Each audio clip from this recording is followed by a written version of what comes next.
এটা ঐতিহাসিক ৰায়দান মৃত্যুদণ্ডৰ হুকুম ফাঁসিৰ হুকুম দিয়া হৈছে এজন যুৱকক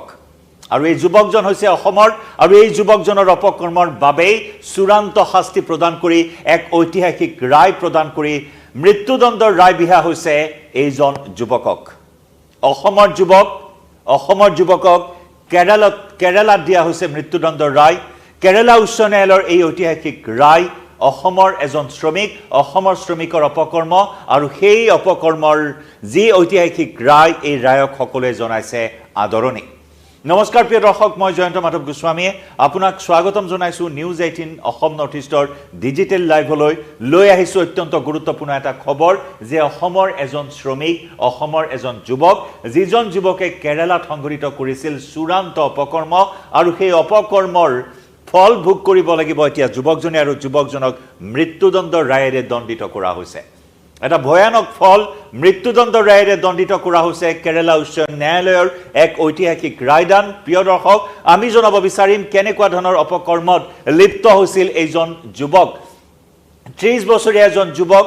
এই 30 বছৰীয়া যুৱক নাম হৈছে আমিৰুল ইছলাম এই যে দেখিছে এই মুহূৰ্তত ভিডিও ওয়ালত এই যুৱকজনৰ ফটো এইজন হৈছে আমিৰুল ইছলাম মোহাম্মদ আমিৰুল ইছলাম নামৰ এইজন এজন শ্ৰমিক অসমৰ পৰা এই শ্ৰমিকজনে কেৰালালৈ গৈছিল আৰু কেৰালাত গৈ এই শ্ৰমিকজনে যে কাণ্ড সংঘটিত কৰিলে গাৰ্নুম হিয়ৰি উঠা বৰ্বৰ অতি নৃশংস কাণ্ড সংঘটিত কৰিলে আৰু সেই কাণ্ডৰে আজি প্ৰায় 8 বছৰ অন্তত 8 বছৰৰ পিছত এক ঐতিহাসিক ৰায় প্ৰদান কৰিলে কেৰালা উচ্চ ন্যায়ালয়ে 2016 চনৰ ঘটনা আছিল 2016 চনত অসমৰ এইজন শ্ৰমিক অসমৰ এইজন যুৱকে এটা চূড়ান্ত অপকৰ্মত লিপ্ত হৈছিল এগৰাকী যুৱতী এগৰাকী ছাত্ৰীৰ লগত চূড়ান্ত অপকৰ্ম সংঘটিত কৰিছিল এই পাখণ্ড যুৱকজনে নৰপিশাচ যি পৈশাচিক কাণ্ড সংঘটিত কৰিছিল আৰু সেই পৈশাচিক কাণ্ডৰ বাবে প্ৰায় 8 বছৰৰ অন্তত সেইগৰাকী ভুক্তভোগী যুৱতীয়ে সেইগৰাকী ভুক্তভোগী ছাত্ৰীয়ে ন্যায় লাভ কৰিলে হয় ন্যায় লাভ কৰিলে সেইগৰাকী ভুক্তভোগী যুৱতীয়ে আইনৰ এগৰাকী ছাত্ৰী আছিল যিগৰাকী ছাত্ৰীৰ লগত এইজন পাখণ্ডই এই নৰপিশাচটোৱে যি বৰ্বৰ কাণ্ড সংঘটিত কৰিছিল প্ৰায় 8 বছৰৰ অন্তত যেন সেই ভুক্তভোগী যুৱতীগৰাকীৰ ভুক্তভোগী পৰিয়ালটোৱে যেন এক প্ৰকাৰ ন্যায় লাভ কৰিলে 2016 চনৰ কথা আছিল 2016 চনত এইজন অসমৰ যুৱক শ্ৰমিক হিচাপে কেৰালালৈ গৈছিল কেৰালাত কাম কৰিছিল কাৰণ অসমৰ পৰা বিভিন্ন প্ৰান্তলৈ যায় দেশৰ বিভিন্ন প্ৰান্তত শ্ৰমিক হিচাপে কাম কৰিবলৈ যায় সংস্থাপন বিচাৰি বহু যুৱক যায় বহিৰাজ্যত কৰ্মৰ সংস্থাপনৰ সন্ধান কৰে কোনোৱে শ্বপিং মলত কাম কৰে কোনোৱে বিভিন্ন ধৰণৰ কোম্পানীত কাম কৰে কোনোৱে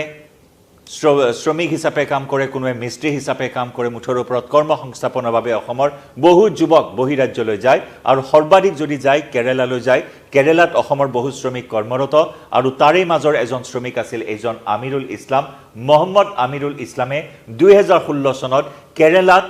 এটা ভয়ানক কাণ্ড সংঘটিত কৰিছিল আৰু সেই ভয়ানক কাণ্ড 2016 চনত কেৰালাৰ পেৰুম্বাবু নামৰ এটা স্থানত আইনৰ এগৰাকী ছাত্ৰীৰ লগত চূড়ান্ত অপকৰ্মত লিপ্ত হৈছিল নিজৰ অসৎ কাৰ্য চৰিতাৰ্থ কৰিছিল আৰু সেই অসৎ কাৰ্য চৰিতাৰ্থ কৰাতে ক্ষান্ত নাথাকি সেইগৰাকী আইনৰ ছাত্ৰীক অতি নৃশংসভাৱে হত্যা কৰিছিল এইজন আমিৰুল ইছলামে হয় চূড়ান্ত অপকৰ্মত লিপ্ত হৈছিল নিজৰ অসৎ কাৰ্য চৰিতাৰ্থ কৰি আইনৰ ছাত্ৰীগৰাকীক হত্যা কৰিছিল কেৰালাৰ পেৰুম্বাবু নামৰ এটা স্থানত আৰু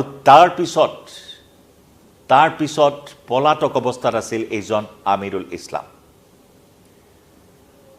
এটা শক্তিশালী তদন্ত এটা কঠোৰ তদন্ত আৰম্ভ হৈছিল এই জঘন্য কাণ্ডৰ কেনেদৰে সেই তদন্ত কৰিছিল কেৰালা আৰক্ষীয়ে তদন্তৰ ক্ষেত্ৰত এটা বিশেষ দৃষ্টান্ত দাঙি ধৰিছিল এই কাণ্ডৰ জৰিয়তে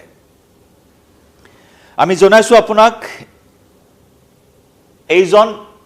পাখণ্ডক আৰক্ষীয়ে গ্ৰেপ্তাৰ কৰিলে বিশেষ অভিযান চলালে এটা বৃহৎ অভিযানটোৰ বিষয়ে আমি কম আপোনালোকক আৰু তাৰ পিছতে ভাৰতীয় দণ্ডবিধিৰ 376 আৰু 302 ধাৰাৰ অধীনত কেৰালা আৰক্ষীয়ে গোচৰ ৰুজু কৰিছিল ধাৰা দুটা হৈছে 376 আৰু 302 এই দুটা ধাৰাত গোচৰ ৰুজু কৰি কেৰালা আৰক্ষীয়ে চলাইছিল অভিযান কেৰালা আৰক্ষীয়ে চলাই গৈছিল এই গোচৰ আজি যি ঐতিহাসিক ৰায় প্ৰদান কৰা হ'ল এই ৰায় সন্দৰ্ভত খণ্ডপীঠে কি কথা ক'লে সেই কথাও আমি আপোনালোকক জনাম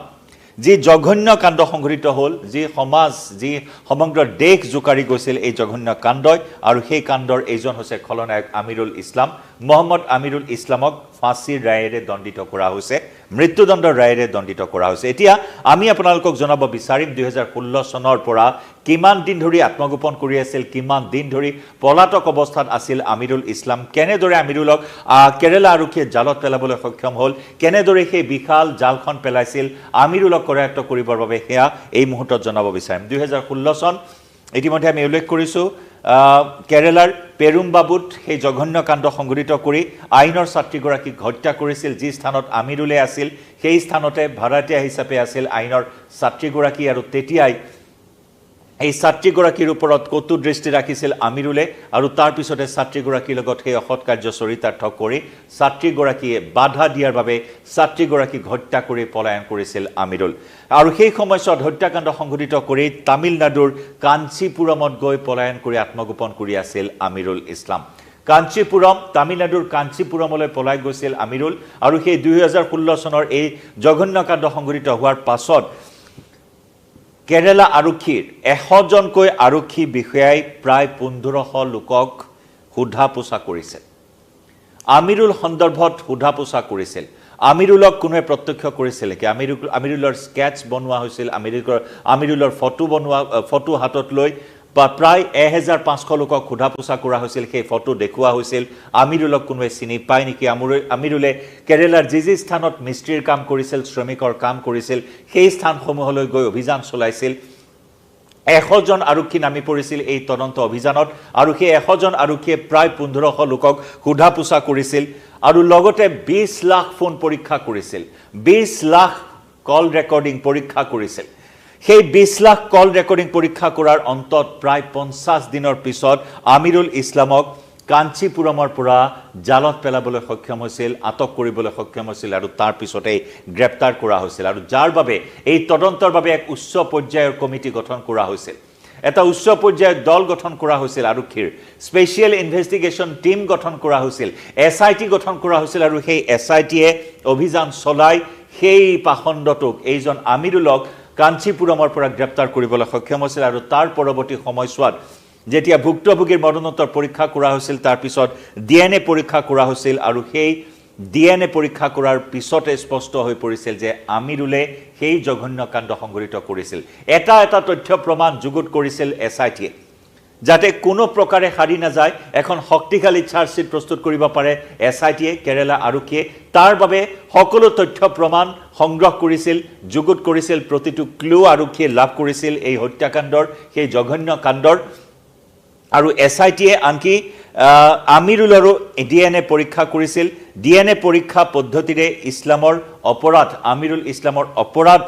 নিশ্চিত কৰিছিল প্ৰমাণ কৰিছিল এসআইটিয়ে আৰু এই তদন্তৰ কালছোৱাত আমি জনাও এসআইটিয়ে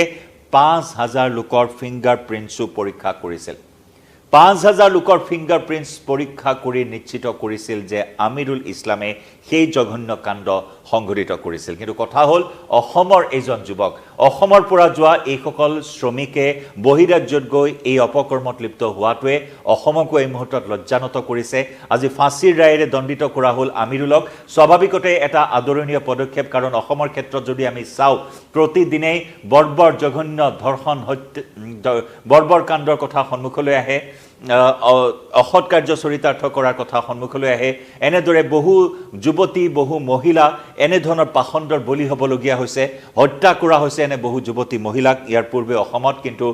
উপযুক্ত তদন্তৰ অভাৱত উপযুক্ত এখন শক্তিশালী চাৰ্জশিটৰ অভাৱত বহু দোষী মুকলি আকাশৰ তললৈ ওলাই আহিছে বিগত সময়ছোৱাত যদি আমি চাওঁ বহুকেইটা জঘন্য হত্যাকাণ্ডৰ অভিযুক্ত আজি মুকলি আকাশৰ তলত তিঘিল ঘিলাই আছে অসমত বিভিন্ন সময়ত এনে ধৰণৰ ঘটনা সন্মুখলৈ আহিলে ফাষ্ট ট্ৰেক আদালতৰ জৰিয়তে তদন্তৰ কথা কোৱা হয় কিন্তু মূৰকত সকলো ফুটুকাৰ ফেনত পৰিণত হয় কিন্তু কেৰেলাৰ ক্ষেত্ৰত এই ঘটনাই এটা বিশেষ দৃষ্টান্ত দাঙি ধৰিলে এটা বিশেষ নজিৰ দাঙি ধৰিলে য'ত নেকি ৫,০০০ লোকৰ ফিংগাৰপ্ৰিণ্ট সংগ্ৰহ কৰিছিল অভিযুক্ত কৰায়ত্ব কৰিবলৈ ১৫০০ লোকক সোধা পোছা কৰিছিল প্ৰায় ২০ লাখ ফোন কল পৰীক্ষা কৰিছিল এবাৰ ভাবক ২০ লাখ ফোন কল পৰীক্ষা কৰি অপৰাধীৰ অৱস্থিতি ধৰা পেলাইছিল আৰু তাৰ পিছতে অসমৰ এজন শ্ৰমিক অসমৰ এই পাখণ্ড শ্ৰমিকজনক তামিলনাডুৰ কাঞ্চিপুৰমৰ পৰা গ্ৰেপ্তাৰ কৰা হৈছিল আৰু তাৰ পিছত সুদীৰ্ঘ ৮ বছৰীয়া এই আইনী পৰিক্ৰমা আইনী মেৰপেচ তথ্য সংগ্ৰহ SITৰ শক্তিশালী চাৰ্জশ্বীট আৰু তাৰ পিছত আজি আমি জনাইছো এক ঐতিহাসিক ৰায় প্ৰদান কৰিলে য'ত নেকি কোৱা হৈছে ৩৭৬ আৰু ৩০২ ধাৰাৰ অধীনত কেৰেলা আৰক্ষীয়ে গোচৰ ৰুজু কৰিছিল আৰু সেই গোচৰৰে আজি আৰ্নাকুলাম প্ৰধান সত্ৰ ন্যায়াধীশৰ আদালতে মৃত্যুদণ্ডৰ ৰায় বিহিলে আমিৰুল ইছলামক আমি পুনৰ জনাইছো আৰ্নাকুলাম প্ৰধান সত্ৰ ন্যায়ালয়ত মৃত্যুদণ্ডৰ ৰায় বিহা হ'ল আৰু ২০১৭ চনতো মৃত্যুদণ্ডৰ ৰায় দিয়া হৈছিল আৰু সেই ৰায় বাহাল ৰাখিলে আজি আদালতে আমি ২০১৭ চনতে আৰ্নাকুলামৰ সত্ৰ ন্যায়াধীশৰ আদালতে মৃত্যুদণ্ডৰ ৰায়েৰে দণ্ডিত কৰিছিল আমিৰুলক আৰু সেই ৰায়কে বাহাল ৰাখিলে আজি কেৰেলা উচ্চ ন্যায়ালয়ে আৰু তাৰ পিছতে এই ৰায়ক সকলো এক ঐতিহাসিক ৰায় বুলি অভিহিত কৰিছে ৰায় প্ৰদান কৰি উচ্চ ন্যায়ালয়ৰ খণ্ডপীঠে এই হত্যা কোনো ধৰণৰ প্ৰৰোচনা নোহোৱাকৈ ঠাণ্ডা শীতল মস্তিষ্কৰে কৰা কাণ্ড বুলি অভিহিত কৰে লগতে আদালতে কয় যে ভুক্তভোগীয়ে বাধা দিয়াৰ কাৰণেই অসৎ কাৰ্য চৰিতাৰ্থ কৰি হত্যা কৰা হৈছিল আৰু এনে ঘটনা সাংঘাতিক জঘন্য যি সমাজৰ বাবে হানিকাৰক যি সমাজৰ মন মগজু জোকাৰি যোৱা এটা ঘটনা বুলি আদালতে আজি খণ্ডপীঠে উল্লেখ কৰে আৰু আদালতৰ মতে পীঠৰ সন্মুখত দাখিল কৰা নথি আৰু অভিযুক্তৰ দোষীৰ শাস্তি লাঘৱ কৰিবলৈ পৰ্যাপ্ত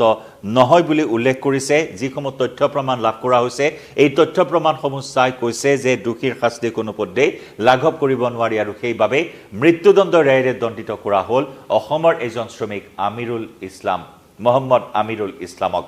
স্বাভাৱিকতে এক আদৰণীয় পদক্ষেপ কিন্তু অসমৰ ক্ষেত্ৰত ঘটি থকা ঘটনাসমূহৰ ক্ষেত্ৰতো এনেকুৱা এটা কঠোৰ বিচাৰ প্ৰক্ৰিয়াৰ জৰিয়তে দোষীক দৃষ্টান্তমূলক শাস্তি প্ৰদান কৰি আমাৰ সমাজৰ পৰা এনেকুৱা ধৰণৰ জঘন্য কাণ্ড এতিয়া নাইকিয়া কৰাৰ সময় আহিল এই ক্ষেত্ৰত আইন আদালত যথেষ্ট কঠোৰ হ'ব লাগিব আৰক্ষী কঠোৰ হ'ব লাগিব দোষীক কৰায়ত্ব কৰি তথ্য প্ৰমাণ সংগ্ৰহ কৰি দৃষ্টান্তমূলক শাস্তি প্ৰদানেৰে ভুক্তভোগীক ন্যায় প্ৰদান কৰাটোৱে সকলোৱে বিচাৰে আৰু অসমৰ এই পাখণ্ড শ্ৰমিকে যি কাণ্ড সংঘটিত কৰিলে আজি প্ৰায় ৮ বছৰৰ অন্তত যেন পুনৰ এক প্ৰকাৰ ন্যায় লাভ কৰিলে সেইগৰাকী আইনৰ ভুক্তভোগী ছাত্ৰী যি অসৎ কাৰ্যৰ বলি হৈ প্ৰাণ হেৰুৱাবলগীয়া হৈছিল এই পাখণ্ডৰ হাতত অসমৰ ক্ষেত্ৰত অসমৰ আইন আদালত আৰক্ষীৰ তদন্ত প্ৰক্ৰিয়া সন্দৰ্ভত আপোনাৰ মতামত আগবঢ়াওক ধন্যবাদ